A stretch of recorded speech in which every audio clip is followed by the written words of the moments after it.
만드는 언론, 여긴 국민 라디오.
이런 변이 전해드리는 2주의 간추린 법조 뉴스입니다.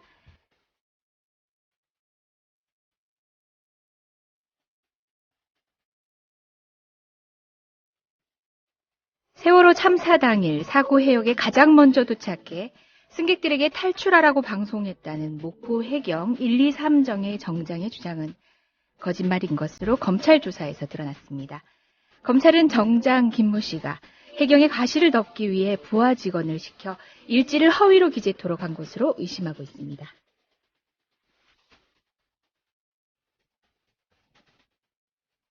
지난 수요일에 끝난 국회의원 재보궐선거를 통해 모두 5명의 법조인이 새로 금배지를 달게 됐습니다.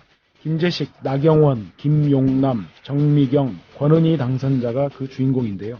이들 가운데 권은희 당선자를 제외한 4명은 모두 새누리당 소속입니다. 김재식, 김용남, 정미경 당선자는 검사 출신, 나경원 당선자는 판사 출신입니다. 권은희 당선자는 다들 잘 아시는 대로 사법시험 출신 경찰관이었습니다. 보수정당에 유독 검사 출신 의원이 많은 전통, 이번에도 이어졌습니다.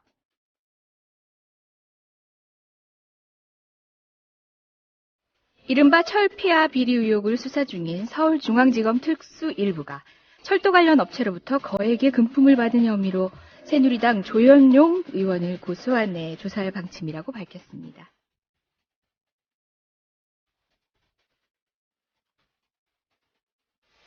또 다른 공직마피아, 이른바 관피아 방지법의 국회 처리가 지연되고 있는 가운데 최순홍 전 미래전략수석 비서관과 최금락 전 홍보수석 비서관 등 전직 청와대 수석 2명이 공직자윤리위원회 취업심사에서 각각 대기업과 대형 로펌에 취직해도 된다는 승인을 받았습니다.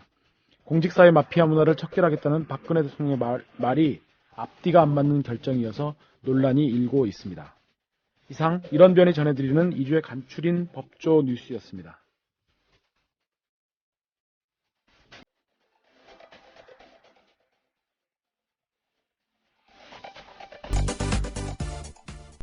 회식 후에 고고 안전하게 고고 집에 갈 땐 고고 회식 후에 안전하게 집에 갈 땐 고고 대리운전 말로 거는 대리운전 고고 대리운전 1636 누르고 고고 대리운전. 네네 고고 대리운전입니다. 이젠 누르지 말고 말로 걸자고요. 말로 거는 대리운전 고고 대리운전. 엄마, 손아들지는 안 돼요. 말하는 전화 문의는 1636 누르고 말하는 전화라고 말해주세요. 고고 대리운전 수익금의 일부는 국민TV에 후원됩니다. 정부에선 빚내서 집 사라는데 사야 할지 말아야 할지 모르겠어요. 사회생활 하려면 경제 지식이 필수인데 어디서 마땅히 배울 데도 없고. 뉴스를 봐도 뭔 소리인지 한 개도 모르겠고 누가 좀 속 시원히 알려줬으면 좋겠습니다. 아직도 신문이나 주간지를 통해 정보를 얻으시나요? 이제 보다 정확하고 심도 있는 실시간 현실 경제 정보를 받아보실 수 있습니다. 대한민국 대표 민간 싱크탱크 김광수 경제연구소. 김광수 경제연구소의 경제지평으로 현실을 꿰뚫어 보십시오. 가입 문의는 031-908-0172. 검색창에 김광수 경제연구소를 검색하세요. 기업 회원들을 위한 경제 보고서도 있습니다. 네, 안녕하세요. 이변입니다. 네. 간첩 변호하는 리변입니다. 간첩 변호하는? 간첩 잡는이라고 할 뻔했어요. 간첩 잡는 리변. 간첩 전문 변호사. 나무로 넘어오신 간첩 여러분. 혹시 네. 수사기관에 소환 통보를 받으시면 838에 네. 연락 주시면 됩니다. 예, 간첩 전문. 모든 걸 처음부터 끝까지. 838에 마구 돌려. 예. 우리 박 변님 어디 가시고 또. 주민아! 박 변님 오고 계십니다. 늦으시냐고요? 아니요. 지금 귀한 손님 모시고 오시느라고 늦으시는 거죠? 네. 어느 분을 모시고 오길래 이렇게 방송 시간까지 까먹으시는지는 좀 이따가 저희 4시 반에 오신다고 그랬죠. 예. 4시 반에 귀한 손님을 모시고 저 멀리 안산으로부터 지금 열차를 타고 부지런히 오고 계십니다. 어쨌든 저희가 선거 얘기를 저희도 사실은 안 하고 넘어갈까 했는데 조금 이제 이따가 좀 하게 되겠지만 선거 결과로 세월호 문제가 묻히는 거 아니냐라는 저희 나름의 좀 그런 문제인식 속에서 박주민 변호사님하고 상의해가지고 세월호 관련 분을 모시기로 했습니다. 그분이 누군지는 이따가. 네. 저희가 이렇게 같이 방송과 관련해서 얘기를 나누는 그 카카오톡 창이 있는데요. 거기에 가끔씩 신문 모니터링을 하시고 옆에 계신 이변님께서 거의 CP 역할을 하시면서 이제 관련 기사를 올려주시곤 합니다. 그런 내용을 바탕으로 또 효진 PD님과 상의를 해서 금주의 방송 내용을 마련을 하는데요. 주로 조선일보 모니터링을 굉장히 많이 해오세요. 근데 오늘은 지하철 가판대에 꽂혀져 있는 조선일보 사진을 찍어서 올려주셨는데, 오늘 탑뉴스가 제목이 참 조선일보 답더라고요. 뭐였죠? 세월호를 딛고? 예. 경제부국으로인가요? 부강한 나라를 만들라는 국민의 뜻. 예. 근데 저는 그 문자가 세월호를 잊고로 들렸습니다. 그러게요. 말인 거죠. 참 그렇기 때문에 더 저희가 열중해서 기억하고 열중해서 얘기해야 될 것 같아서 오늘은 특별한 손님 모시고 그 말씀 또 계속 나눌 것 같아요. 네. 어쨌든 이 변호사님은 선거 어떻게 보셨어요? 참 이게 다 같은 마음이신 것 같은데요. 결과는 참 찹찹하고 유일하게 마음에 걸리는 건 세월호 유가족분들 그리고 잊혀져서는 안 되는 그 사건 관련된 이야기들이지만 어떡하나요? 제가 기대가 없었나요? 그 마음의 상처가 선거 결과에 대한 마음의 상처가 이전의 선거 결과를 보고 받았던 상처와는 좀 달랐던 것 같아요. 다들 좀 시니컬해져 있었던 것 같죠? 저는 무엇보다도 그러니까 그런 거 있잖아요. 하다가 이런 거 있잖아요. 공천을 할 때부터 사실은 좀 굉장히 우려스러웠고 문제는 물론 그렇습니다. 이번에 세민연이 11석을 얻었다고 해도 근본적으로 새정치민주연합이나 통합진보당, 정의당이 가지고 있는 의석수가 큰 변동은 없기 때문에 국회 세력 분포라고 하는 점에서는 무슨 일을 아예 못하게 되었다거나 그런 것은 아닌데 이게 이제 늘 기세라는 게 있는 거잖아요.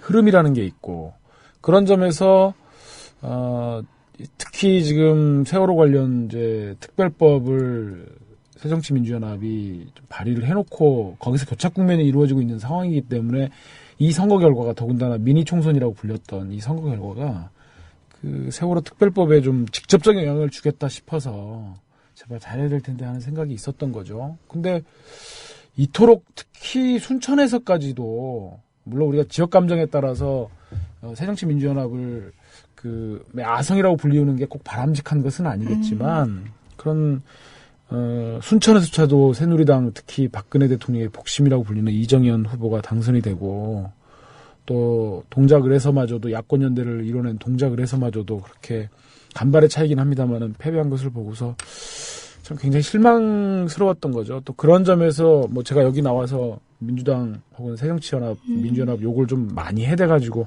일부 청취자분들께서는 좀 반감도 좀 드러내 보이시고 비판적인 생각도 남기시고 그랬는데 그런 점에서 정말 참 정치가 중요하구나.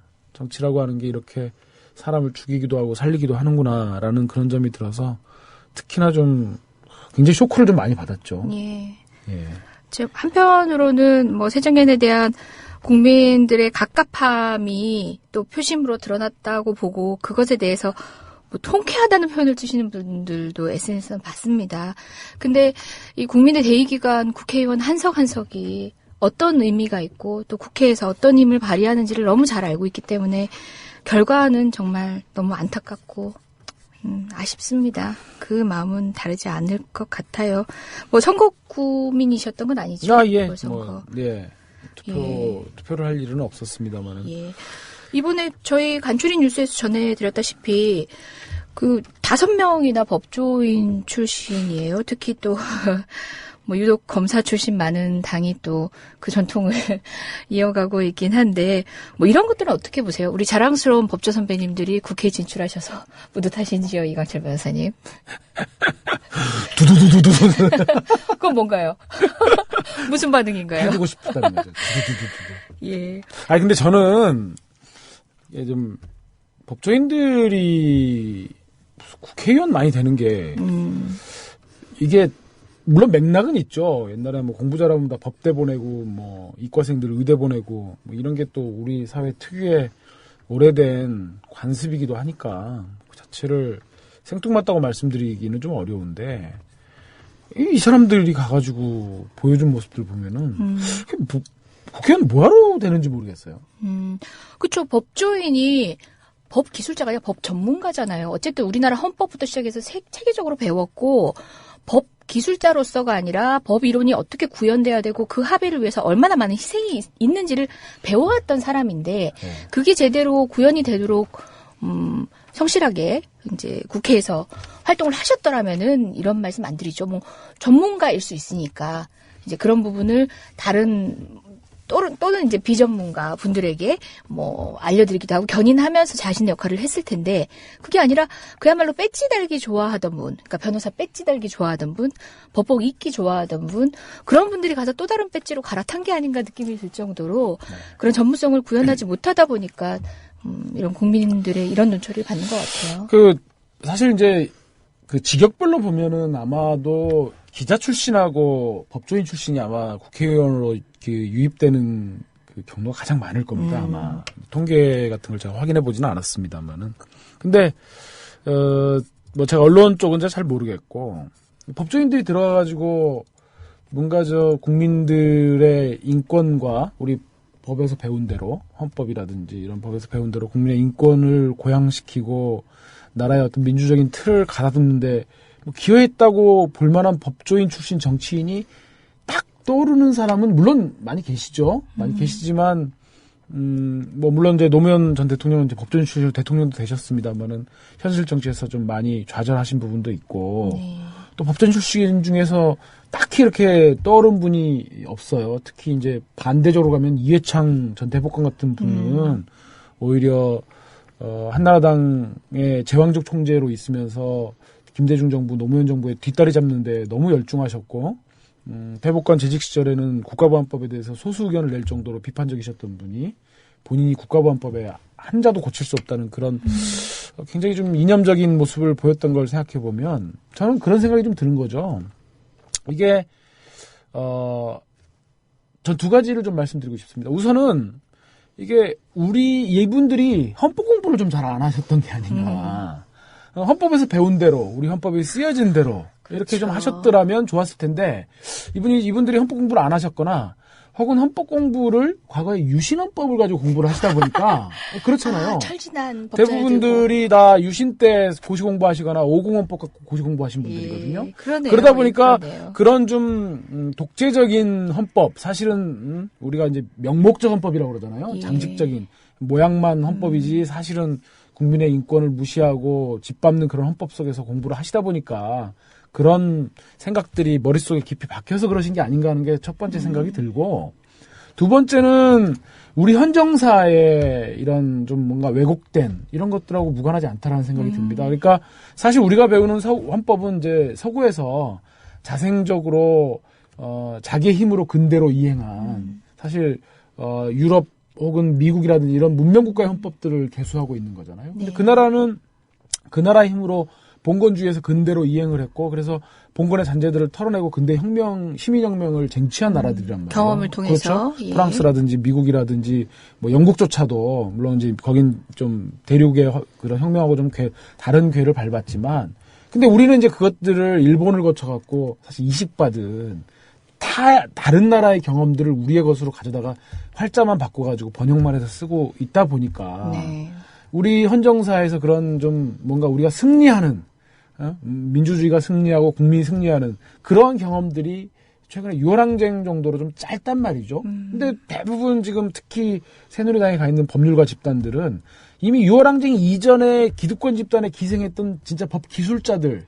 그래서 유신헌법 가지고 공부하고 오공헌법 가지고 공부했던 그런 법 기술자들이 지금 세민연이란다. 아, 큰일 날 뻔했네. 새누리당에 들어가서 법조인 출신으로 지금 정치한답시고 떵떵거리고 있는 그런 사람들이란 말이에요. 이 사람들 머릿속에 들어있는 무슨 법이라고 하는 것들은 이게 무슨 국민의 권리를 고양시키는 그런 법이 아니라 어떻게 하면 국민들을 법이라는 이름으로 잘 통제하고 억누르고 그래서 기득권 집단들을 이익을 관철시킨 것일까 하는 법을 수단으로 전락시키는 그러니까 형식적 법치주의의 찌들은 정말 그 나치의 사실은 그런 사고의 잔재들을 아직도 청산하지 못하는 그런 사람들이라는 거죠. 그런 점에서 법의 어떤 그런 법만 세련되고 법의 내용만 민주주의 친화적이 해서는 안 된다. 그것들을 운영하는 권력 집단의 머릿속에 들어있는 생각 또한 민주주의에 친화된 그리고 그런 봉건적인 질서라든지 억압적인 질서에 대해서 확실하게 선을 그어줄 수 있는 사람들이 주류 집단이 되어야 한다. 이런 생각들이 이 새누리당에 들어가 있는 소위 법률가라는 사람들 보면 저는 그런 생각들이 많이 들더라고요. 예. 좀 민감한 얘기가 될 수 있고 어떻게 보면 제 얼굴에 침 뱉는 얘기가 될 수도 있는데 전 새정년에 계신 법조인 얘기도 해볼 수 있다고 봐요. 우리 민변 소속 회원이신 국회의원분들도 많으시고 그렇지 않은 또 국회의원 변호사 출신의 국회의원분들도 있으신데 어떤 사석에서 이런 말씀을 하셨다는 얘기를 전해 들었어요. 그러니까 국회의원들 중에 변호사 출신들이 모여 있는 어떤 모임에서 이제 새정년 위주였겠죠. 진선미 변호사님, 저희 민변 또 훌륭하신 선배님이신데 전투력 있게 당선 이후로부터 국정원 문제 줄기차게 제기하시고 맹약 해오셨잖아요. 근데 그분을 바라보면서 어떤 변호사 출신의 국회의원분들이 얘기를 하셨대요. 국회의원 분이 얘기를 하신 게 민변 당시에 야성을 아직 못 버리고 아직 덜 세련됐다라는 취지로 그런 공식 석상에서 이제 사석이지만 공식 석상에 모이면서 그런 얘기를 하셨다는 거예요. 누굽니까 그 사람이? 이제 언젠가 기회가 되면 밝혀보겠습니다. L이에요. 예. K예요. 아이고. 나한테 그런 거 묻지 말아요. 또 얘기한 수가 있어요. 그냥. 예, 그래요. 근데 진선미 변호사가 가장 아름다울 수 있었을 때는 정말 민변 변호사로서 열심히 매진했을 때 모습처럼 국회에 가서도 한 문제에 있어서 정말 막 철두철미하게 파고들어서 드러내고 하던 그런 야성이 있을 때였거든요. 아이, 그만하세요. 말씀 못 올려요. 짐작하시는 분들, 몇 분들은 계실 거예요. 아마 야성을 이루시고 좀 더 세련되신 분들 말씀하셨겠죠. 세민연의 변호사 출신 쫙 뽑아보면 리스트가 그냥 몇 명 딱 압축되는데요, 뭐. 근데 왜 국회의원이 되고 금배지가 되면 그런 야성을 버려야 세련됐다고 표현하는 거고 우리 식구로 받아들일 수 있는지 참 그분들의 면면들이 지금 어떤 활동을 하고 계시는지를 보기 이전에 그분들의 자세를 통해서 미루어보는 그분들의 가치관이나 국회의원으로서 다짐이 짐작이 되죠. 제가 여러 차례 말씀을 드렸지만 새정치민주연합의 가장 큰 문제는요. 자기의 정체성을 깨닫지 못하는 거예요. 그럼 야성을 버렸으면 자기는 여성이 된 건가요? 이거는 자기가 야당인지 여당인지 자기가 똥인지 된장인지 자기 정체성을 모르는 거죠. 사람이 뭘 하든지 who am I? 내가 누구인가?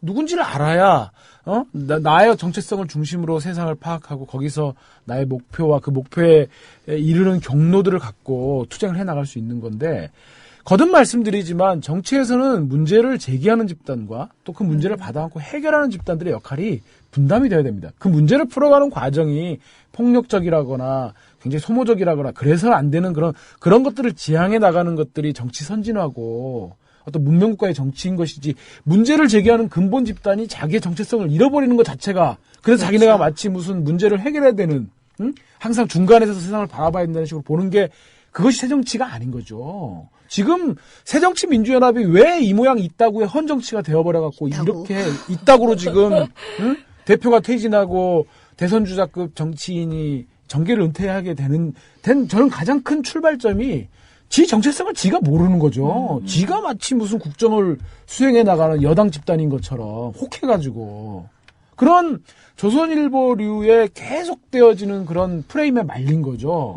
야, 니네들 제발 쓸데없는 소리 하지 말고 이제 책임감을 갖고 니네들도 국정 운영에 무슨 주체인 것처럼 절대 아닌 겁니다. 우리 사회는 정치는 현실 사회의 축소판이죠. 정치가 여의도가 국민 일반이 처하고 있는 현실하고 괴리되어가지고 따로 갈 수 있습니까? 국민 일반들이 지금 여러 가지 비정규직이다 아니면은 지금 세월호다 문제로 끙끙 앓고 있고 굉장히 힘든 시간들을 보내고 있기 때문에 그러한 갈등과 대립이 여의도의 정치로 투영되고 있는 거란 말이죠. 네. 그러면 새정치민주연합이 자기네가 야당이라면 자기 지지자들이 문제를 가지고 있는 생각들을 어떻게 하면 여의도로 잘 전달하고 그것들을 정말 좀 잘 문제가 해결될 수 있게끔 프레임을 짜고 이슈 파이팅을 어떻게 하느냐는 데 관심을 가져야 되는데 이 멍청한 집단들이 자기네가 무슨 그러려면 다 새누리로 가라고 하세요. 새누리로.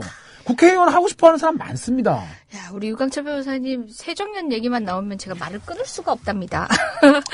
맞습니다. 네. 이분들이 좀 헷갈리시는 것 같아요. 물론 정치가 뭐 대화, 타협 그렇기 때문에 뭐 운동가하고는 다른 건 맞습니다. 근데 그분이 지금 짚고 있는 경계선이 적절하지 않은 것 같아요. 또 어떤 활동가 출신의 뭐 국회의원들을 보고는 여기가 아직도 시민단체인 줄 아느냐 뭐 이런 얘기도 한다고들 하더라고요. 근데 사실 지금 야당이 취해야 될 스탠스는 오히려 지금 시민단체에서 하고 있는 정도의 문제 제기 그것들은 원래는 국회 내에서 충분히 되고 있었어야 되는 것들이잖아요.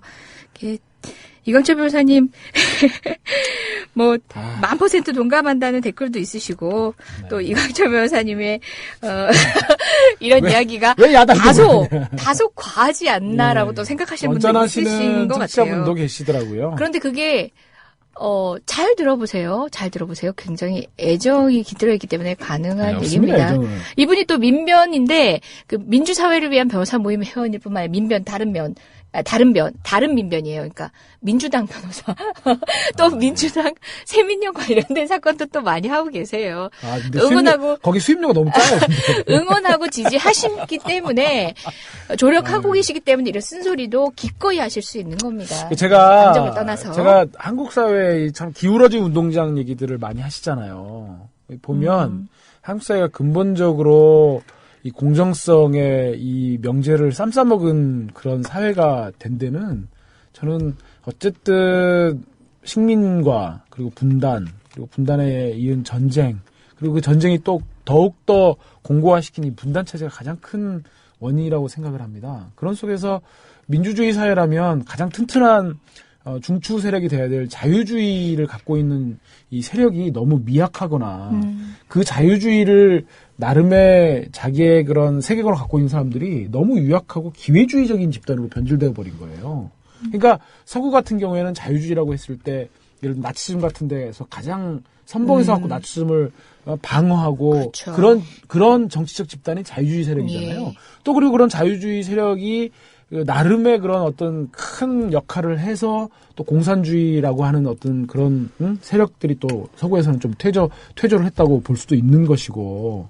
또 그런 측면들이 소련의 어떤 전체주의식의 공산주의를 막아내는 하나의 큰 방파제 역할을 하고 그랬던 거거든요. 근데 우리 한국에서의 자유주의 세력은 너무 힘이 미약하거나 그런 생각을 갖고 있는 사람들이 너무 기회주의적인 집단으로 가버린 거죠. 네. 사실은 지금 새누리당 안에도 자유주의 세력이 꽤 저는 있다고 봅니다. 맞습니다. 근데 이 사람들이 이런 왜곡된 어떤 우리 사회의 역사 속에서 나름 그냥 자기의 생각조차도 변질되어 버리는 거죠. 그래서 마치 자본주의를 유지하고 공고화시키는 것이 자유주의의 자유주의인 것으로. 본래 역할인 예. 것으로 저는 그런 혐의를 안철수 의원한테도 조금 봐요. 조금 더 용기 있게 경제적인 자유뿐만 아니라 정치적인 자유에 있어서도 좀 용기 있게 현실을 직시하고 그 속에서 자기 역할들을 찾았더라면 새정치라고 하는 그 구호가 훨씬 더 풍부한 내용, 훨씬 더 많은 사람들의 지지를 엮어낼 수 있었을 것인데 그 새정치를 기존의 여의도 정치의 어떤 그런 안티로서만 설정을 하면서 경제적인 자유 이쪽으로 하고 고전적으로 우리 사회가 안고 있는 분단이라든지 혹은 반독재라든지 이런 부분들 그리고 혹은 그 어떤 광주 항쟁을 중심으로 한 또 어떤 여러 가지 정신이라든지 또 통일을 향한 어떤 그 6.15 공동선언 혹은 14선언에 대한 의미들을 너무 간과하거나 좀 무시한 것이 아닌가. 그래서 저는 그런 생각도 듭니다. 이렇게 헌재에서 이렇게 그 정당해산 심판하다 보면 우리 자유주의 세력이 너무 미약하다고 느끼는 것들이 재판관 9분의 면면들이 다 그래요.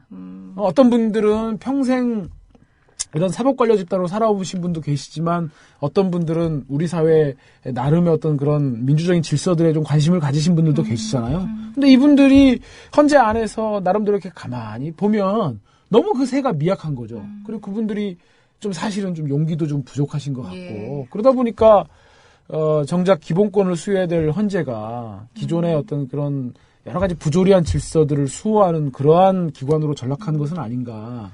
이런 생각도 좀 든답니다. 말씀하신 순간 제가 빙그레 웃고 있었어요. 사도 요한님이 글을 올려주셨는데요. 출첵하시면서 국민TV 버럭 시리즈 버럭 1 서영석 이사장님, 버럭 2 이강윤님, 버럭 3 리변 혈압 네. 조심하시고 건강 조심하시래요. 네.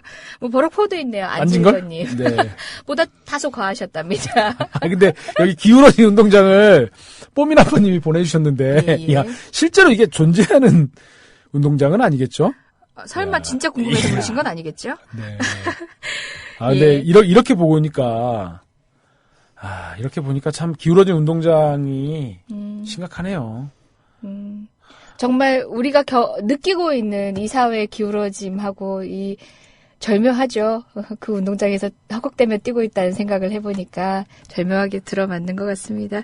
그 우리 금배지를 단 법조인에 대한 이야기를 하다가 또다시 이제 정치에 대한 이런 탄식을 금할 수 없는 상황에 이르렀네요. 잠시 후에는 아까 말씀드렸다시피 박주민 변호사님께서 안산에서 귀한 손님을 모시고 오실 겁니다. 계속 청취 해주시고요. 그때까지는 저희 둘이 이제 간단한 뭐 이슈와 관련해서 여러분들하고 말씀 나누고 있겠습니다. 이 금주의 법조 뉴스로 간추린 내용 말고도 또 법조계 소식 중에 이광철 변호사님이 전해주셨으면 하는 게 있었죠? 네. 당황하셨어. 사실 법조 뉴스들 중에는 여러분들도 모두 접할 수 있는 포털을 검색하면 다 알 수 있는 뉴스들도 있지만 저희 법조인들끼리 공유하는 이제 우리가 접근이 더 쉬운 억지로 받아봐야 되는 실은 그런 법률 신문이나 대한변협 신문을 통해 가지고 저희가 확인하게 되는 뉴스들이 많거든요. 그런 뉴스를 저희 PD님한테 알려주신 역할을 또 우리 CP 이광철 변호사님께서 하시는데 이광철 변호사님이 이렇게 종종 조율되지 않는 네. 근데 오늘 그 몇 개의 기사들 중에 어쨌든 김혜준 PD가 어지간하면 존중을 해주시는데 다른 이슈가 많다 보니까 킬 하셨더라고요. 그래서 제가 살려드리느라고 얘기를 했는데 또 급장학을 하시고 제대로 못 받는군요, 제가. 역시 아마추어 방송인이라서. 그나저나 어떡하죠? 우리 프로 방송인님 이따 뭐 말씀하시겠지만 저희들을 아직도 한참 지도해 주셔야 되는데. 예, 계속 하시죠. 네, 알겠습니다. 그러니까 제가 이런 뉴스는 이제 사실 이제 법조 뉴스라고 그래서 저희들이 다 말씀드려 이유도 없고 까닭도 없죠. 사실은 잘 모르시는데 별로 그렇게 관련성도 없는데 말씀드리기는 어렵고 지난달에 그런 뉴스가 있었습니다. 지금 지난 16일 날 지금 요즘 형사재판은 거의 이제 국선 변호인이라고 해서 법원에서 선임하는 이제 국선 변호사님들이 다 그 나라로부터 소액의 수임료를 받고 형사 변호를 해주시는 게 전남 변호사님도 있으시잖아요. 거의 정착 되어가는 것 같아요. 근데 국선 변호인이 지금 소속이 이제 어쨌든 법원으로 돼 있다 보니까 그래서 법원으로부터 사무실 그 운영비라든지 여러 가지 비용들을 받고 있어서 사실상 법원 예산으로부터 받고 그렇죠. 있는 거죠. 법원에 소속돼 있다 보니까 사실 출범할 때부터 법원에 의해서 휘둘리는 거 아니냐 이런 우려가 있었는데 실제로 그런 우려가 현실화되는 일이 벌어졌었습니다. 그래서 지난 7월 16일 날 현직 판사가 이제 자기가 이렇게 사건을 쭉 해보는데 그 국선 변호인이 자기 생각과 다르게 이제 막 그 피고인을 변호하는 거죠. 그렇죠. 좀 더 쉽게 할 수 있는 재판, 그러니까 판사 입장에서 쉽게 했으면 싶은데 증거를 다투고 이렇게 절차를 어렵게 하니까. 그래서 이제 판사가 그 변호인을 그 해임해버리고 그리고 그 지금 조서의 내용들을 고쳐가지고 해임 이전의 시점에서 그러니까 해임 날짜를 고쳐버린 거죠. 위조한 거죠. 예, 사실 이제 변조라고 하는 거죠. 공문서를 허위로 이제 사실은 작성을 해가지고 마치 국선 변호인이 그 이전 시점에 해임된 것으로 처리를 해버린 다음에 증거 의견들을 이렇게 함부로 판사의 의견대로 판사 마치 이렇게 그걸 그 피고인이 동의하는 것이냐 그렇게 한 사건이 있었습니다. 근데 이거는 굉장히 중대한 것이 세상을 이게 형사재판에서 변호인을 따로 두는 것은 판사를 못 믿어서가 아니잖아요. 피고인의 입장에서 때로는 판사를 설득하기도 하고 또 판사에 맞서서 법률 전문가가 조력을 해주라고 형사 변호인이 있는 것이기 때문에 변호인의 생각이 그 사건에 대한 생각이 항상 판사하고 다른 것은 이미 전제된 거란 말이에요. 예정돼 있고 그게 판사하고 생각이 다르다고 그래서 변호인을 강제로 해임시켜버리고 그 날짜를 막 바꾸가면서까지 증거 의견을 판사 입맛대로 바꾸는 것은 우리 형사사법 절차의 근간을 저해할 수도 있는 일이거든요. 그런데 지금 거기에 대해서 법원이 아무런 지금 조치를 취하지 않고 있습니다. 이것은 그 법관이 징계를 받거나 사실은 지금 물론 이제 법관 징계법에 따라서 법관은 이제 정해진 법률 절차에 따라서 그 징계에 의하지 않고는 파면되거나 그런 일은 없지만 이거는 중대한 문제이기 때문에 법원이 어떤 식으로든지 조치를 취해야 되는데 지금 아무 지금 연락이 감봉 4개월 정도의 징계를 받았다고 하는데요. 사실 이 정도면은 이게 뭐 형사적으로도 문제가 있어야 되지 않냐는 검토도 해봐야 되는 거고 특히 이 피고인이 이로 인해서 침해당한 권리는 엄청나거든요. 실로. 만약에 이걸 이유로 해서 국가배상을 청구한다면은 국가가 돈 물어줘야 됩니다. 그 정도로 위법행위를 한 공무원이 아직도 판사라는 직에서 다른 사람의 사건을 판단하고 있다는 거는 심각한 거거든요. 근데 저는 이제 이 문제에 대해서 하나 더 지적을 하고 싶은 게 이 법관에 대한 문제 징계의 내용도 문제지만 이런 문제를 지적을 하면 이 대법원이 보이는 그 태도도 저는 문제가 있다고 생각이 듭니다. 뭐냐면 지금 대한변협이 이런 문제를 지적하니까 뭐 정치적으로 접근한다 뭐 이런 식으로 지금 대법원이 반응을 했다는 건데요. 아니 정당한 문제를 제기하면 그 문제에 대해서 답을 하고 거기서 조치를 취하는 것이 맞기도 하지만 그 문제를 오히려 나와서 그런 조치를 취하지도 않으면서 오히려 이것들을 정치적인 논란으로 끌고 가가지고 문제를 항상 이렇게 초점을 흐리려고 하는 시도는 정말 저는 이게 받아들이기가 어려운 것 같습니다. 세상에 그런 식으로 치면 정치적인 게 아닌 게 어디 있습니까? 제가 오늘 숨 쉬는 것도 정치적인 거죠. 아니 아닌가요? 예, 정치적입니다. 알겠습니다. 그러면 수정하겠습니다. 박근혜가 오늘 지금 숨을 쉬고 있는 것도 정치적인 거죠. 예. 아니 그래서 이렇게 모든 문제들을 다 자기네 문제를 지적하고 그런 것들을 외부에 이렇게 언론에 알린다든지 이런 것들을 정치적인 논란이다라고 이렇게 초점을 흘리는 것은 저는 문제 해결에 좀 어떤 그 바람직한 절차에서 많이 벗어나 있다는 생각이 들어요. 그러니까 우리 사회가 뻑하면 무슨 정치적이다 뭐 이런 식으로 가는데 뭐 세월호 유가족들이 무슨 단식을 해도 정치적이다 뭐라고 하고 그러니까 그런 제기한 문제에 대해서 합당한 답을 하면 됩니다. 그리고 그것이 자기네가 생각해서 그것이 뭐 감봉 4개월 정도의 징계가 맞다고 생각하면 그게 맞은 이유를 갖고 입장을 밝혀주면 되는 거예요. 설득하면 되죠. 그걸 설득하고 반박하면 되는 겁니다. 우리로서는 선례라든지 그다음에 그 담당 판사의 어떤 문제된 행위에 비추어서 이 정도가 적절한 수준의 징계라고 생각했다든지 이렇게 가는 것이 맞지. 그것을 뭐 정치적인 논란이다 이런 식으로 불쾌해하는 것은 자기네가 무슨 모래 집단도 아니고. 설명을 드렸지만 또 이제 형사 절차에 대해서 이해가 깊지 않으신 분들은 대체 무슨 일로 뭐 어떻게 했다는 거야? 뭐 판사가 어쨌든 뭐 위조로 허위로 뭔가를 고쳤었다 이건 알겠는데 변호사를 이렇게 해임하고 했다는 건 알겠는데 하고 잘 이해가 안 되시는 분들을 위해서 다시 한번 간략히만 정리를 해봐드리면 통상 여러분들 국선 변호인 하면 설렁설렁 해줘 뭐 이런 얘기 많이 하시잖아요. 국가에서 안 그렇죠. 예, 설렁설렁 돈 대충 뭐 설렁설렁 해주니까 사선을 돈 들여서라도 해야 돼 이렇게 얘기를 하는데 그 이유가 뭐냐면 국선 변호인은 무조건 유죄를 인정하라 그러고 쉽게 재판을 진행해서 빨리 끝내려고 한다 이런 인식들이 과거에는 있었습니다. 근데 국선 변호인 요새 맡는 변호사님들은 굉장히 의욕이 많으시고 또 여러 가지 새로운 판례들을 좀 성공적으로 이끌어내시는 사례들도 굉장히 많거든요. 그렇다 보니까 형사 피고인들 중에서는 물론 이제 유죄를 통해서 그 죄가 있음이 밝혀지는 경우도 많지만 어떤 분들은 또 부당하게 기소를 당하는 분들도 있고 그런 게 무죄로 밝혀지는 경우도 있잖아요. 그런 분들의 경우에는 형사기관에서 마련해가지고 재판정에 내놓은 증거들에 대해서 다퉈야 되잖아요. 다투는 게 응당하고 그걸 통해서 실체적 진실이 밝혀지는 건데 그 증거에 대해서 동의하지 않는다라고 말하는 게 바로 다투겠다라는 뜻이거든요.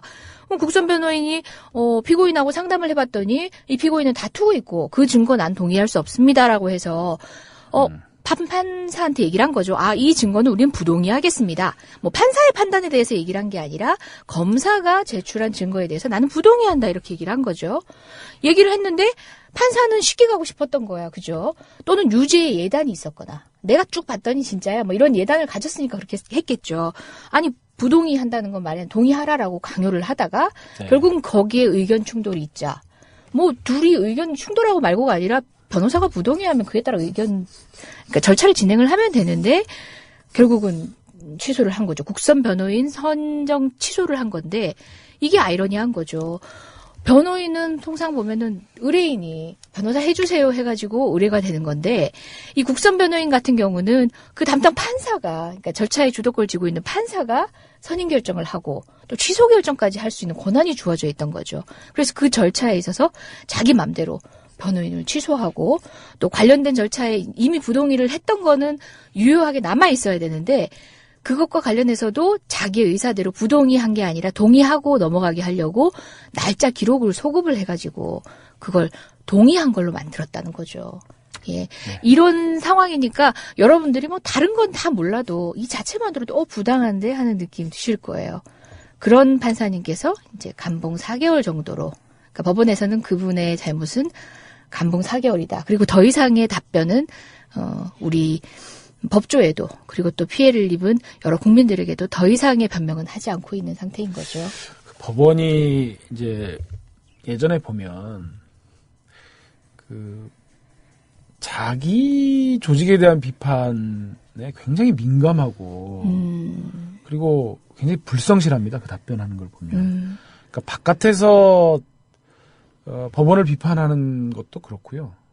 법원 내부에서 법원을 비판하는 데 대해서는 더 민감해하죠. 그래서 예전에 보면 방희선 판사라든가 그다음에 심평 판사라든가 그러니까 이런 분들이 그 법원 내부를 비판하면 무시하고 나아가서 뭐 뒷조사를 막 해요. 그리고 그런 사람을 감찰 그러니까 해가지고 얘 봐라 얘 원래 이런 또라이다 이런 식인 거예요. 그래서 예전에 1993년도로 기억이 됩니다만은 심평 판사가 지금은 저 경북대 로스쿨에 이제 교수로 계시는 분이신데 그때 이제 어떤 그 법원 내부의 어떤 관료와 이런 것들을 비판하는 글을 실었는데 막 그 뒷조사를 해가지고 무슨 뭐 사생활 같은 것들을 들먹이면서 또라이다 이런 그런 취급을 해서 논란 자체가 흐지부지된 그런 적이 있었고요.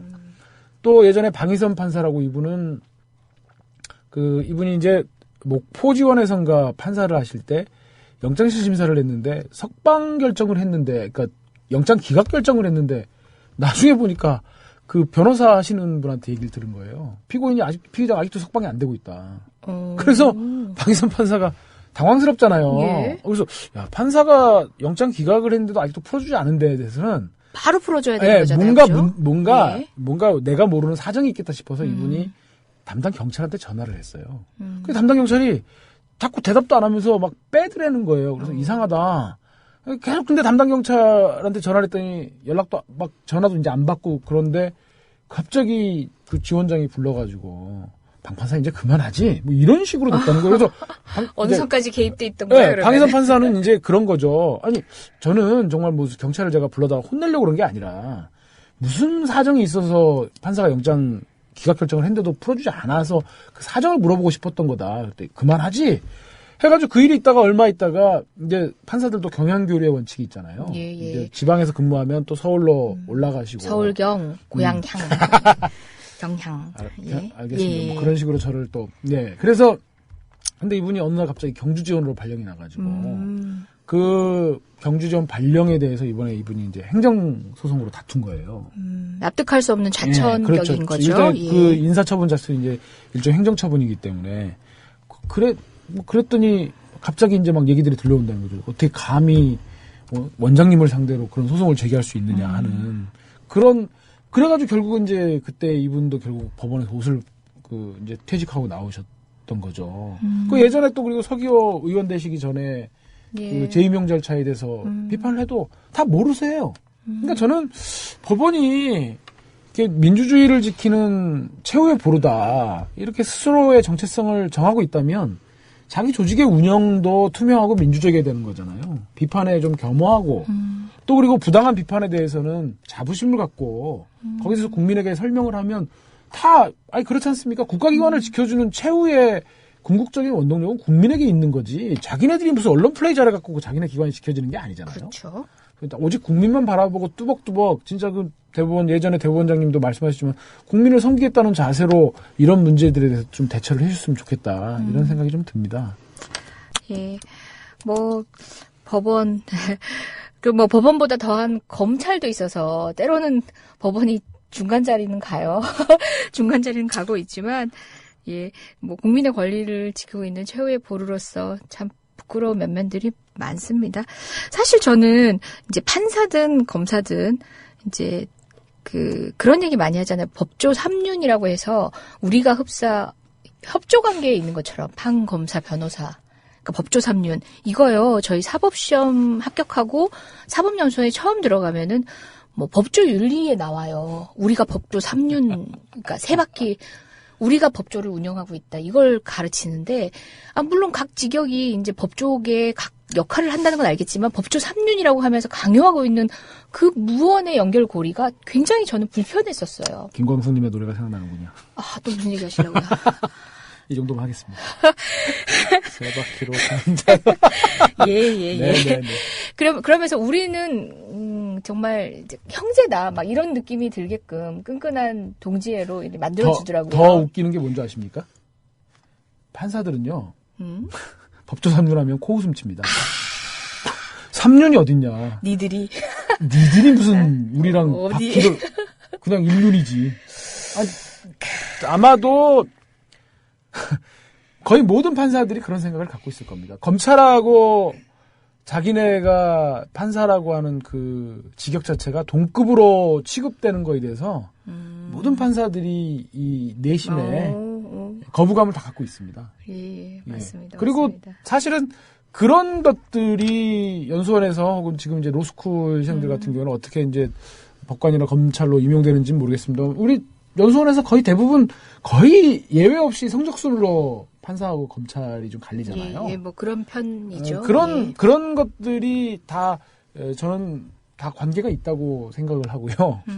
저 같은 경우에는 예전에 제가 겪은 일입니다만은 저희 제가 더 자세하게 밝히지는 않겠습니다만은 제가 아는 모가 굉장히 연수원에서 성적이 좋았어요. 거의 탑. 근데 검찰을 가겠다고 하니까 동기가 이제 군법무가 갔다 와가지고 이제 진로를 결정하는데 검찰을 가겠다고 하니까 이미 판사로 간 모가 왜 그래? 미쳤어. 예, 맞아요. 그런 시각 있어요. 제가 일전에 방송을 통해서 말씀드린 적 있는 것 같은데, 저 연수원 들어가자마자 희망직역에 변호사를 썼더니 특별 상담 관리를 받았다고. 왜 벌써 빨리 일찍 포기하냐.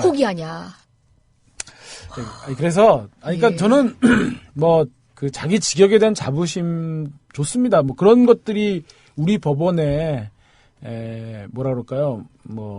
지금 현재 나름대로의 그 법원의 자부심일 수도 있고 저는 그건 나쁘지 않다고 생각하거든요. 그런 자부심을 갖고 있는 것. 그런데 그 자부심의 근거와 원천이라고 하는 것이 과연 사법시험 성적이라든지 연수원 성적이 그것이 주요해서는 안 된다. 그것이 물론 배제된다고 저는 생각하지는 않고요. 그것이 전부나 혹은 대부분이어서는 안 된다. 정말 우리 조직의 그런 자부심의 원천은 국민으로부터 받는 신뢰여야 한다고 하는 것이 저는 모든 공직에 공통돼야 한다고 생각을 하거든요. 네. 근데 그런 것들이 아니라 우리는 국민으로부터 신뢰를 받기 때문에 우리 조직이 참 자부심이 있는 집단이야. 이게 아니라 우리가 연수원 성적 상위자인데 그래서 우리보다 연수원 성적이 훨씬 못 미치는 검찰하고 우리가 무슨 어깨를 나란히 하는 법조 3륜이다. 이런 거 정말 참 창피하다. 이렇게 생각하는 것은 저는 좀 삐뚤어진 엘리트주의가 아닌가 이런 생각이 드는 거죠. 예. 저희가 간추려서 전해드린 법조 뉴스 이외에 그 법조 뉴스를 또 추가로 전해드리면서 리변이 간추린 법조 뉴스. 예, 리변이 추려서 편집된 법조 뉴스. 추려서 올렸으나 킬당한 법조 뉴스를 말씀드리면서 또 이제 이야기를 한번 드려봤습니다. 여기 뭐 댓글 잠시 보면요.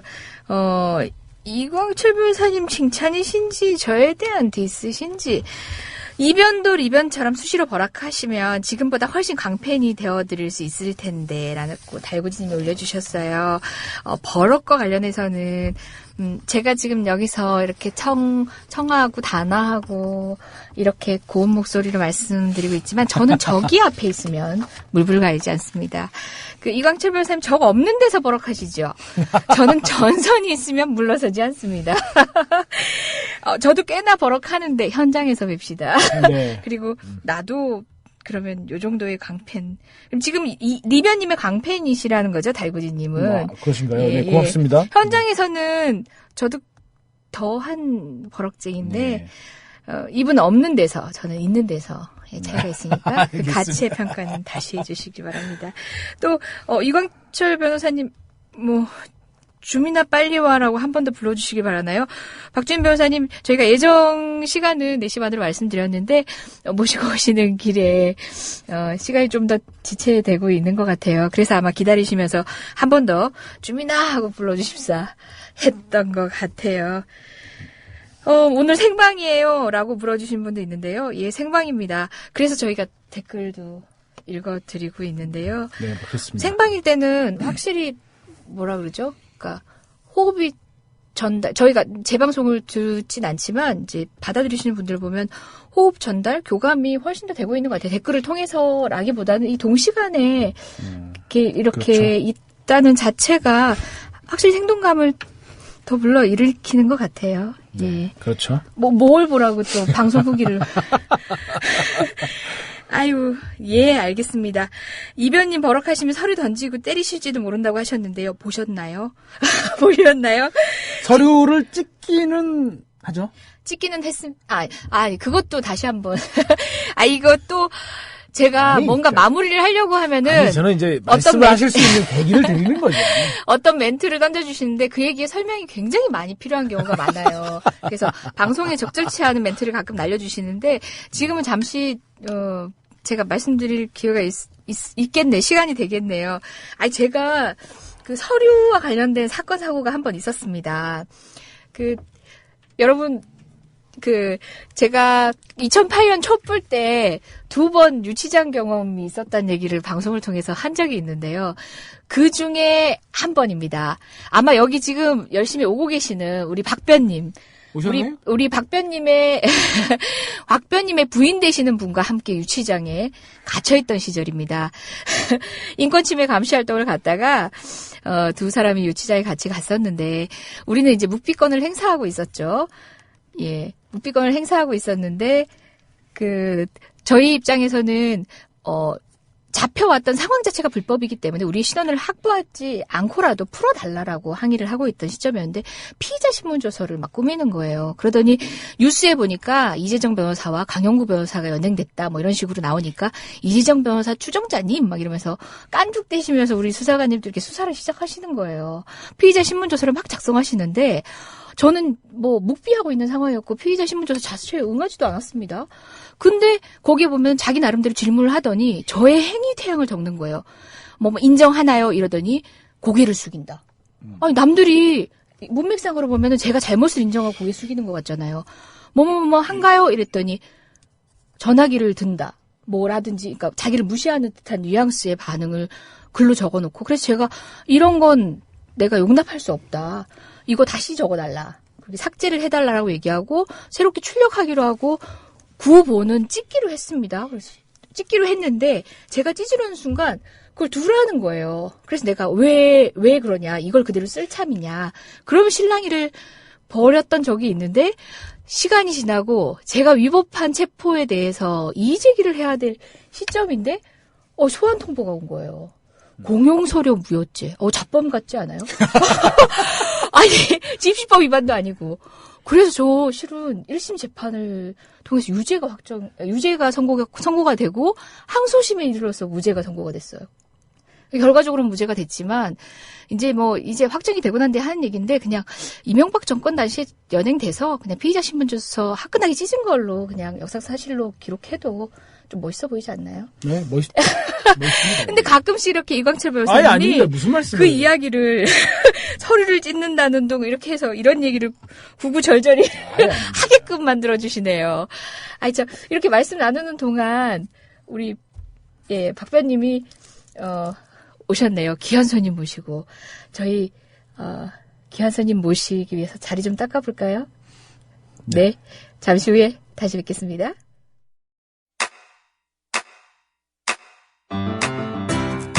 국민 라디오 지지하는 4가지 방법 아시나요? 다운로드하기, 별점 주기, 댓글 달기, 구독하기.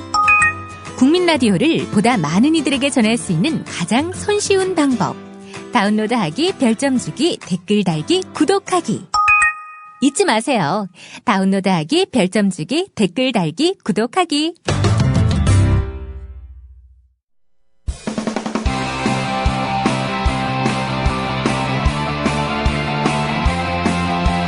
지금 여러분께서는 이재정, 이광철, 박주민 변호사가 진행하는 이런 변이 있나를 듣고 계십니다. 이 방송은 매주 금요일 낮 4시부터 5시 반까지 국민 라디오를 통해 가장 먼저 청취하실 수 있고 팟캐스트 포털 팟빵에서 다시 들으실 수 있습니다.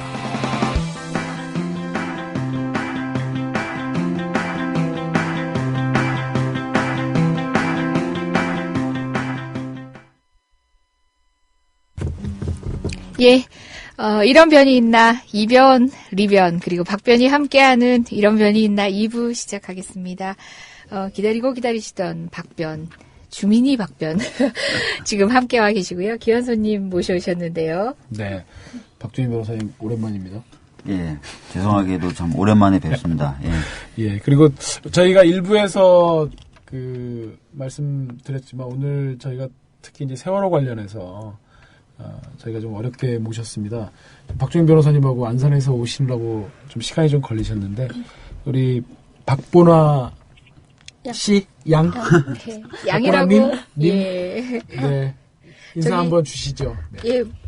저희 희생된 단원고 2학년 5반 박성호 학생의 누나 되시지요? 예, 박보나 양 모셨습니다. 인사. 네, 안녕하세요. 저는 2학년 5반 박성호 학생의 누나 박보나입니다. 안녕하세요. 예, 여러분 이미 글을 통해서 보신 분들도 있으실 거예요. 세월호 사건이 일어나고 난 이후에 또 SNS상의 비방글, 각종 마타도들이 있는 가운데 관련된 모니터링을 하면서 적극적으로 또 대책위에서 나름의 역할을 맡아서 지금 활동해주고 계시거든요. 아픈 가운데도 정말 추스리시고 일 저일 정말 힘내서 하고 계십니다. 이 자리에 또 어렵게 모셨습니다. 예, 제가 참 유가족분을 모시는 자리라서 여러 가지 생각이 많이 들었습니다. 일단 위로, 정말 가슴 따뜻한 위로 어떤 방식으로 표현해야 될지도 고민을 많이 했고요. 또 아직도 뭔가 결과를 내지 못하고 있는 데 대한 죄송스러움도 표하고 싶었고요. 참 얼굴을 뵙고 나니까 어떤 말씀부터 먼저 드려야 될지 하는 생각이 먼저 드네요. 예. 말씀을 해주셔야 돼요. 네. 다른 분들을 만나면 다들 어떤 말을 먼저 해야 되느냐, 뭐 안녕이란 말을 못 하겠다는 분들이 되게 많으신데 그래도 잊지 않고 함께 해주시는 분들이 너무 많고 여기 계신 분들은 함께 행동해주시는 분들이라 너무 감사드리고요. 대표해서 감사 인사를 전하고 싶습니다. 네. 제가 안산에나 뭐 이렇게 많이 다녀보면은 어머님이나 아버님이 이제 나오셔서 여러 가지 일들을 하시는 모습을 제가 볼 수 있었지만, 보나양처럼 이제 누나가 이렇게 나와서 활동하시는 모습은 제가 참, 저한테도 참 신기한. 실제로 누나나 오빠 이렇게 나와서 활동하시는 분은 보나양이 유일하죠. 저랑, 권호천이라는 학생의 형께서 권호연 총무님. 네, 총무님으로 일하시고요. 저는 모니터링과 기록위원회 활동을 하고 있고요. 네, 그렇군요. 모니터링이라고 말씀하셔서 이 부분에 대해서 좀 설명을 좀 들어야 될 것 같아요. 구체적으로 어떤 일인지. 일단 인터넷에서 떠도는 유가족을 비방하는 또는 희생자나 생존자들을 비방하는 이런 악성 댓글, 악성 루머들을 모니터링해서 고소하는 역할을 하고 있고요. 고소를 하기 위해서 그런 것들을 취합하시고, 취합하시고 또 변호사님들이 이제 그걸 가지고 법정에까지 하시고, 페북에서 많은 분들이 이렇게 접하고 있다고 글들을 올려주세요. 그리고 또 와이로님이 그렇게 올려주셨고요. 홍유리님도 귀한 손님이네요. 건강이 참 걱정이라고 하시면서 유가족분들 건강 함께 염려해 주셨고요. 또 민생님께서는 도보순례 혹시 하시던 그분인가요? 아버님들과 같이 도보순례 하시던 그분 하셨는데 도보순례도 네, 도보순례는 같이 함께 하진 않았고요. 다른 분이시고 또 토닥토닥이라는 말로 뭐 다 하지 못한 위로를 주시는 분도 있으시고요. 아이고, 너무 미안하다는 말씀 많으시네요. 그 어머님이 단식을 하시다가 지금 입원해 계세요. 오늘 고대 안산병원에 저도 가서 찾아뵈려고 고대 안산병원까지 왔는데 회의 일정 때문에 주차장에만 딱 들어갔다 다시 돌았는데 아직 어머님이 좀 어떻게 괜찮으신가요? 저희 어머니는 일단 단식 이후에 건강이 안 좋아진 부분은 조금 그렇게 많진 않는데 사고 이후에 그날 이후로 애간장이 다 녹는다고 하죠. 이 말이 현실이 돼서 콩팥이 좀 줄어드시고 갑상선 수치도 좀 높으시고 이래저래 몸이 정상이 아니세요. 다른 부모님들께서도 그러시고요. 오죽하시겠습니까? 이게 부모는 이제 돌아가시면 흙에다 묻고 자식은 죽으면 가슴에 묻는다는 말이 그냥 나온 것 같지가 않아요. 형제는 어떻게 저희 집이요. 저희 집은 이남이녀고요. 제가 첫째고 밑에 여동생이 있고 성우는 셋째고요. 밑에 또 남동생이 있고요. 그럼 맨 밑에 남동생은 몇 학년 정도 됐어요? 지금 중학교 2학년이에요. 중학교 2학년. 제가 얘기 듣기로 이제 희생된 학생의 어머님, 아버님만 힘든 게 아니라 사실은 그 형제 자매들도 굉장히 힘들다고 제가 들었어요. 특히 뭐 심적으로 힘든 것도 그렇지만 또 어머님, 아버님들은 진상규명을 위해서 거의 이제 밖에 계시다 보니까 어린 친구들은 또 방치가 되는 수밖에 없는 상황이죠. 막내 동생은 좀 괜찮은가요? 어떤가요? 막내 동생은 일단 형이랑 같은 방에서 계속 생활하고 이랬는데 형이 이제 없어지고 형에게 되게 의지하고 지냈는데 죽음이란 것에 대해서 이렇게 크게 와닿는 것도 처음이고 이렇게 안 좋게 형을 떠나보내리라고는 생각하지 않았잖아요. 그래서 처음에는 좀 괜찮은 척하고 아픈 티나 힘든 티는 안 내다가 이제는 위장병으로 오고 위와 장이 좀 염증이 나고 이런 식으로 중이가 위장병을 앓고 있을 정도니까. 아니, 전 국민이 지금 정말 치유되지 않는 상처로 아파하고 있는데 정작 당사자인 가족분들은 정말 저희의 상상을 뛰어넘을 거라고 가늠을 해볼 수 있을 것 같아요. 특히 또 아직 어린 우리 막내 동생은 한방에서 지내던 그 정말 어떻게 보면 부모님보다 더 가까운 형이었을 텐데 그 죽음의 의미, 그 다음에 그 죽음에 대해 설명하고 있지 못한 이 사회에 대한 그런 분노, 불편함 이런 것도 어린 학생이지만 있지 않을까 이런 상상도 해봅니다. 그때 사실 이렇게 아픈 가족분들을 비방하는 그 흑색선전이라고 할까요? 이런 게 좀 많아서 아마 이제 보나형도 그런 모니터링을 하고 있는 것 같은데 해보시니까 주로 어떤 이야기들이 많이 되고 있나요? 초반에는 그냥 모욕글이 대부분이었는데요. 점점 특별법 의미 없는 모욕글이신 거죠. 예. 그러다가 점점 특별법에 대한 허위 사실을 유포하고 그 특별법으로 유가족이나 생존자 아이들이 이익을 얻으려고 한다. 이런 식으로 허위 사실을. 보니까 페이스북 글 보니까 대정원이라는 말이 이제 좀 회자가 되고 있더라고요. 네. 그러니까 아마 국정원을 좀 본뜬 것 같은데. 아무래도 모니터링을 하시면서 혹은 보나양 또는 그런 글들을 보시는 입장에서는 뭔가 좀 조직화된 배우가 있다고 생각하셔서 그런 표현을 쓰시는 건가요? 그 설명 좀 해주시죠. 최근 들어서 더 많이 느껴지는데요.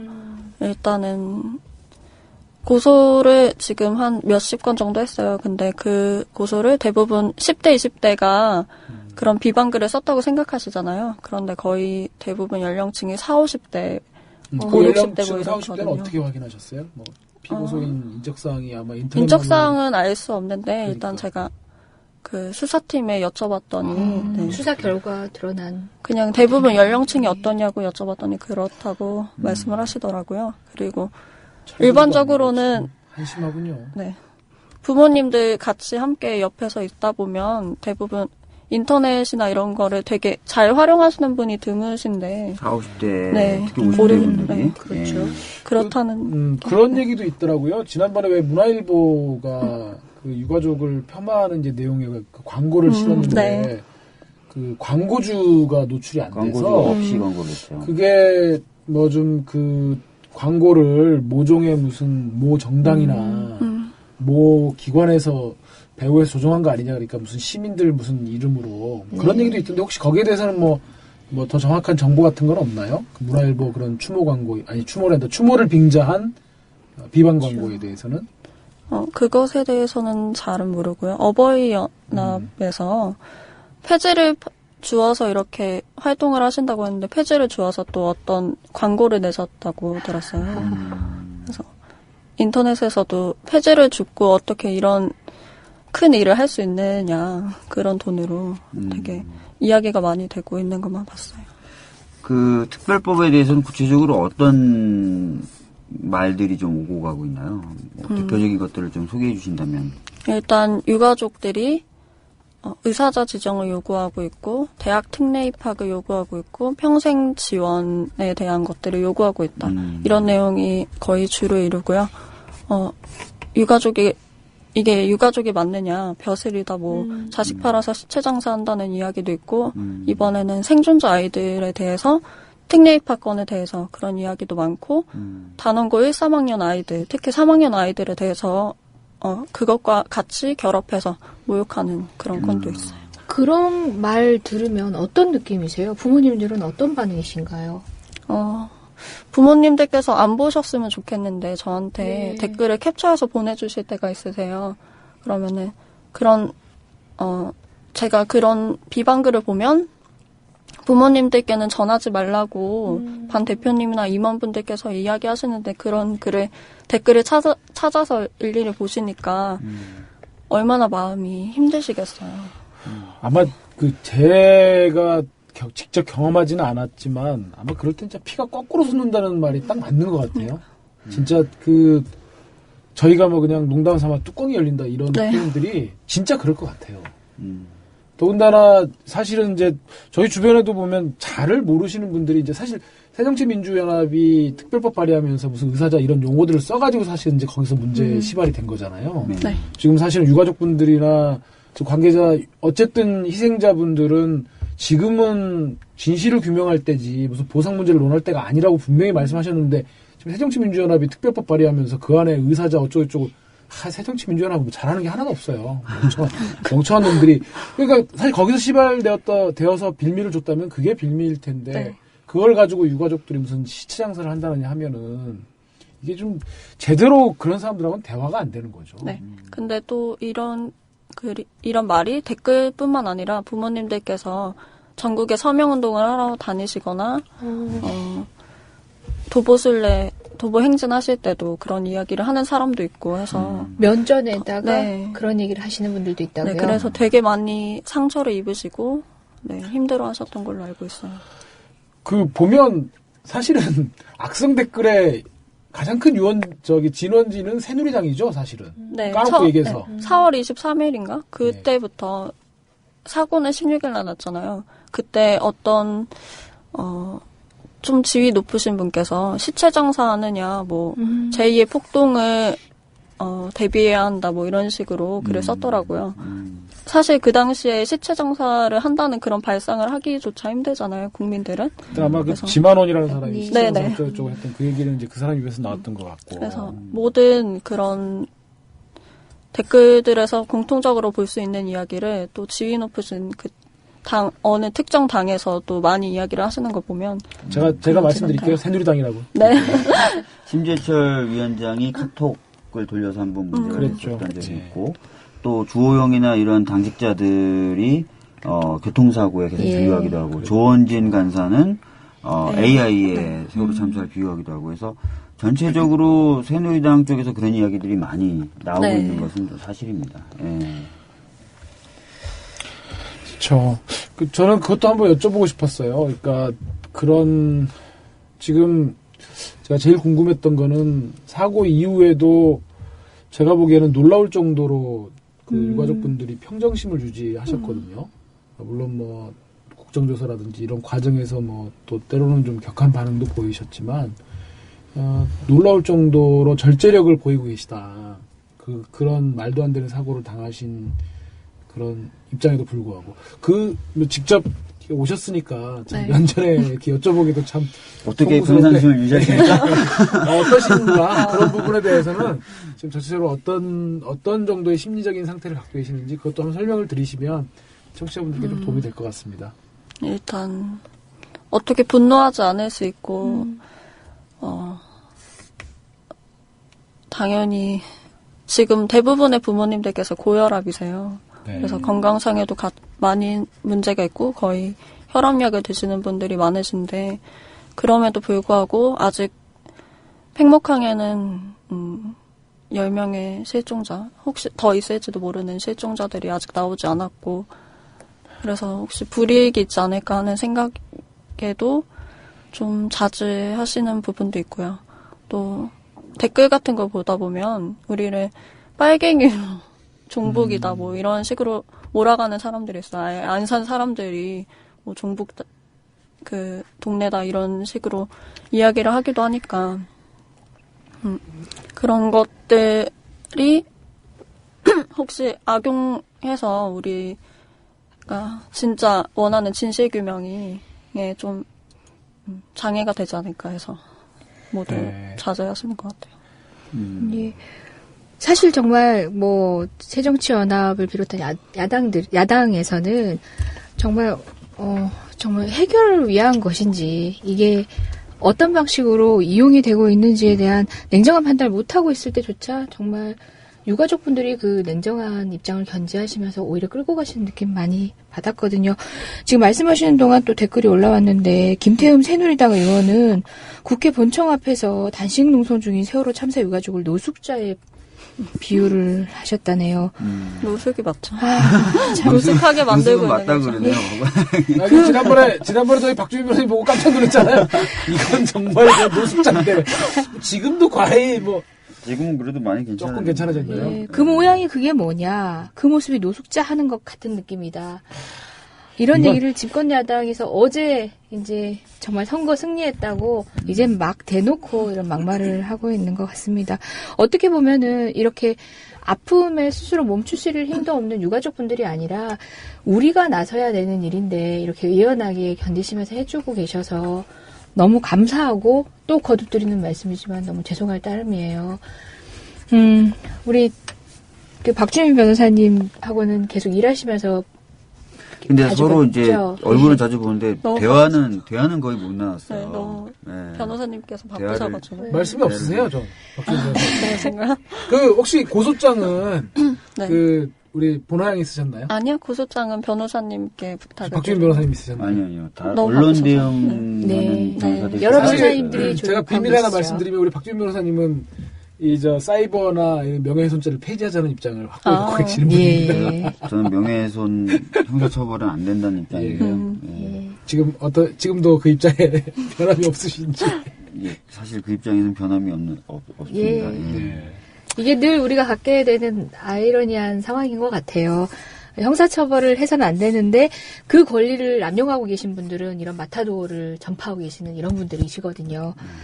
고민이 참 많습니다. 정말 명예훼손을 폐지하기 위한 그런 액션이 정말 현실적으로 더 강하게 일어나든지 아니면 그냥 우리도 명예훼손죄를 활용해서 그 놈들을 감옥에 쳐넣죠.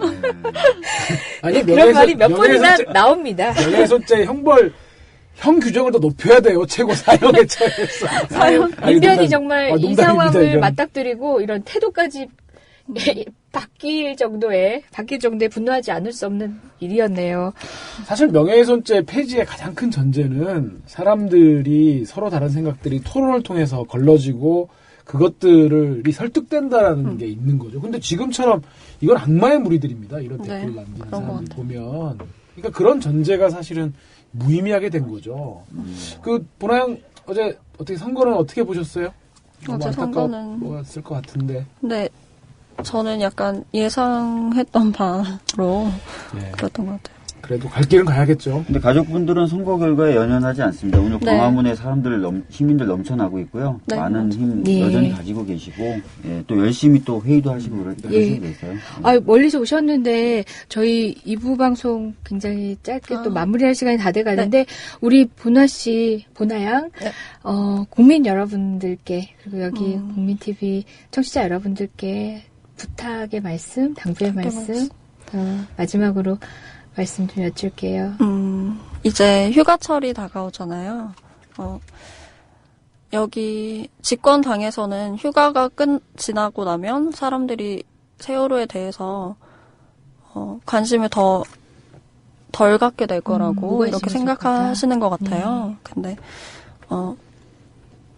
우리가 싸우는 건 우리를 위해서만이 아니고 더 이상 다른 곳에 우리가 질렀던 비명소리나 오열 소리가 더 이상 들리지 않게 하기 위해서 이렇게 행동하는 것이기 때문에 다른 많은 분들께서 함께 해주셨으면 좋겠고요.